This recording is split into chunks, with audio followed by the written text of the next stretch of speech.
दोस्तों, बिहार में चिराग पासवान पर शिकंजा कसने की शुरुआत हो चुकी है। चिराग पासवान लगातार एनडीए पर दबाव बनाने की कोशिश कर रहे थे, लेकिन अब उल्टा उन्हीं पर शिकंजा कसना शुरू हो चुका है। चिराग पासवान के बेहद करीबी और एलजेपी-आर के नेता रईस खान को गिरफ्तार कर लिया गया है। बिहार एसटीएफ ने उन्हें गिरफ्तार किया है और कई मामलों में उनकी गिरफ्तारी हुई है। अचानक ही उन्हें गिरफ्तार कर लिया जाता है, जो कि ये दिखा रहा है कि कैसे चिराग पासवान, जो कि लगातार दबाव बना रहे थे एनडीए पर, अब उन पर शिकंजा शुरू हो चुका है। अब रईस खान है कौन, उनका चिराग से क्या रिश्ता है और बीजेपी आखिर करना क्या चाहती है, ये सब समझेंगे इस वीडियो में। नमस्कार, मैं हूं महिमा और आप देखना शुरू कर चुके हैं उल्टा चश्मा यूसी।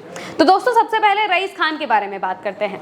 रईस खान बिहार के सिवान इलाके में काफी जाना माना नाम है। सिवान के अलावा भी उसके आसपास के इलाकों में इनकी काफी अच्छी पैठ है। बाहुबलियों में गिने जाते हैं, साथ ही कई आपराधिक मामले भी इनके ऊपर दर्ज हैं। रईस खान और अयूब खान, ये दोनों खान ब्रदर्स हैं, जो कि सिवान के इलाके में काफी ज्यादा इस वक्त मशहूर हैं। दोस्तों, मोहम्मद शहाबुद्दीन का नाम तो आपने सुना ही होगा। वो सिवान के ही रहने वाले थे, वहीं पर ही उनकी सबसे ज्यादा पैठ थी और उनकी 2021 में जैसे ही मौत हो जाती है, इसके बाद ये दोनों ही अपनी पैठ वहां पर सबसे बड़े लेवल पर जमाने लगते हैं। शहाबुद्दीन के ही सबसे करीबी शूटर्स में, मुख्य शूटर्स में ये दोनों शुरुआत में शामिल होते हैं, लेकिन बाद में ये दोनों अलग होकर अपना गैंग बना लेते हैं और इसके बाद खान ब्रदर्स के नाम से जाने जाते हैं। इन पर कई सारे मामले दर्ज हैं, आपराधिक मामले दर्ज हैं। और इस बीच 2022 में जो रईस खान है वो एमएलसी का चुनाव भी लड़ते हैं। हालांकि चुनाव में उन्हें हार का सामना करना पड़ता है, लेकिन उस वक्त जेडीयू के नेताओं से उनकी करीबी काफी ज्यादा हो जाती है। जेडीयू के कई नेता उनकी मदद करते हैं। वो निर्दलीय के रूप में चुनाव लड़ते हैं, लेकिन हार जाते हैं। वहीं दूसरी तरफ इस साल की शुरुआत में ही चिराग पासवान खुद सिवान पहुंचते हैं और उनके सिवान पहुंचने के लिए हेलीकॉप्टर का बंदोबस्त खुद अयूब खान और रईस खान मिलकर करते हैं और इसके बाद वहां पर पहुंचकर वो इन दोनों को एलजेपी-आर में, यानी कि लोजपा रामविलास में शामिल करते हैं, सदस्यता दिलाते हैं। और इसके बाद कहा जा रहा था कि रईस खान विधानसभा चुनाव लड़ने की तैयारी कर रहा था। जनवरी में चिराग पासवान सिवान पहुंचते हैं और वहां पर उन्हें सदस्यता दिलाते हैं और इसके बाद कहा जा रहा था कि रईस खान का टिकट एलजेपी से पक्का है, लेकिन इस बीच अब रईस खान को गिरफ्तार कर लिया गया है। सबसे पहले बताते हैं कि उनकी गिरफ्तारी किन किन मामलों में हुई है और इसके बाद बताएंगे कि चिराग पासवान को इससे कितना बड़ा झटका लग सकता है। तो दोस्तों, करीब 6-7 घंटे तक छापेमारी चलती है और इसके बाद कई चीजें पुलिस को बरामद होती हैं। जो रईस खान है, इनके अलावा भी करीब 3 लोगों को गिरफ्तार किया जाता है और बिहार एसटीएफ पुलिस मिलकर इन सब की छापेमारी करती है और संयुक्त कार्रवाई में 4 लोगों को गिरफ्तार किया जाता है। अन्य आरोपियों में मुन्ना खान, आफ्ताब और शाह आलम शामिल हैं।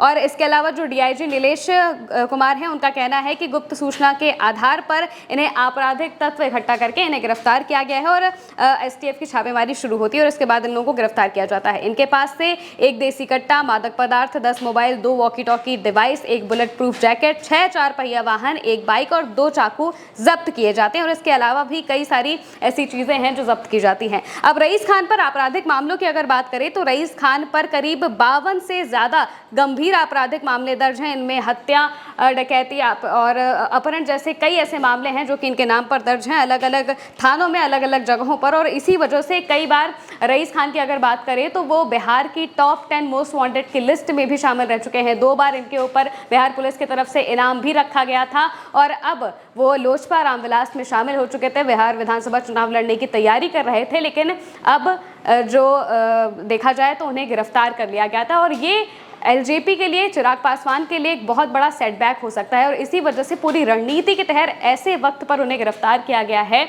जब वो अच्छे खासे चुनाव लड़ने की तैयारी कर रहे थे। चिराग पासवान को अगर आपने देखा होगा तो बीते कुछ वक्त से वो लगातार आक्रामक होते जा रहे थे। उनके बयान ऐसे लग रहे थे जैसे वो पूरी तरह से एनडीए पर दबाव बना रहे हैं। कह रहे थे कि मैं 243 सीटों पर, हमारी जो पार्टी है वो पूरी तरह से अपनी जो काम है वो कर रही है, पूरी तैयारियां कर रही हैं और इसके अलावा लगातार सीटों को लेकर ही दबाव बनाने की कोशिश की जा रही थी। बार बार चिराग पासवान की किसी भी रैली में, खासकर उनके जो जीजा है अरुण भारती, उनकी तरफ से बयानबाजियां हो रही थी कि वो मुख्यमंत्री के रूप में चिराग पासवान की पार्टी और कई लोग हैं जो उन्हें देखना चाहते हैं। और इसी वजह से लगातार नीतीश कुमार को भी झटका लग रहा था। उनके लिए खास तौर से नुकसान की बात हो रही थी, क्योंकि चिराग पासवान ने पहले भी उनका नुकसान किया है और इस बार भी ऐसा माना जा रहा था कि चिराग पासवान अगर अलग हुए तो वो उनका नुकसान कर सकते हैं। और रईस खान को शामिल करने से भी जेडीयू को एक बहुत बड़ा नुकसान हुआ था, क्योंकि जेडीयू के नेता पहले ही रईस खान की करीबी थे, लेकिन एकदम से चिराग पासवान की एंट्री होती है और वो उन्हें अपनी पार्टी में